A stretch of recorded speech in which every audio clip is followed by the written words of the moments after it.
വളരെ വിശദമായി പാർട്ടിയുടെ കാഴ്ചപ്പാടെന്ന് നിലപാടെന്ന് മുൻ സെക്രട്ടറി കോടിയേരിയുടെ മൃതദേഹം തിരുവനന്തപുരത്ത് കൊണ്ടുപോകാതെ നേരെ കണ്ണൂരിലേക്ക് കൊണ്ടുപോയതിനെ പറ്റി മുഖ്യമന്ത്രിക്ക് പെട്ടെന്ന് യൂറോപ്പിലേക്ക് പോകാനാണെന്നത് അടക്കമുള്ള വിമർശനങ്ങളുണ്ട്. പാർട്ടി സഖാക്കൾക്ക് അത് സംബന്ധിച്ചൊരു എതിരഭിപ്രായം ഉണ്ടെന്നാണ് എന്ന് പറയുന്നത്.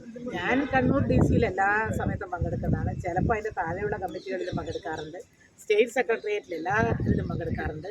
പക്ഷേ ഒരു കമ്മിറ്റിക്കകത്തും അങ്ങനെ ഒരു ആരോപണം മുന്നേ വന്നതായിട്ട് എൻ്റെ അറിവിൽ ഈ അൻവർ MLA സ്ഥാനം രാജിവെക്കില്ല എന്ന് പറയുന്നത് പാർട്ടി ആവശ്യപ്പെടും. ഇത്രയും പോലെ നിങ്ങളുടെ ചോദ്യം ഇനിയിപ്പം നഷ്ടപ്പെട്ടു പോകും. അതുകൊണ്ട് ഈ ചോദ്യങ്ങളെല്ലാം 2.5 മണിക്ക് MV കുഞ്ഞൻ മാസ്റ്ററോട് ചോദിക്കാൻ വേണ്ടി ബാക്കി വരും. അല്ല, ടീച്ചറിന്റെ അഭിപ്രായം എന്താണ്? അൻവർ ഇങ്ങനെ MLA ആയിട്ട് ഞങ്ങൾക്ക് അഭിപ്രായമില്ല. ഞങ്ങളുടെ എല്ലാവരുടെയും അഭിപ്രായം പറയാൻ ഉത്തരവാദപ്പെടുത്തിയിരിക്കുന്നത് പാർട്ടി സെക്രട്ടറിയാണ്. നിങ്ങൾ പാർട്ടി സെക്രട്ടറിയെ കാണുന്നുണ്ട്, നിങ്ങൾ ചോദിച്ചോളൂ. പി ശശിയെ കുറിച്ച് പറയുന്ന ആരോപണങ്ങൾ യാഥാർത്ഥ്യമാണ്. കണ്ണൂരിൽ നിന്നുള്ള അംഗമല്ലേ? എന്റെ വണ്ടി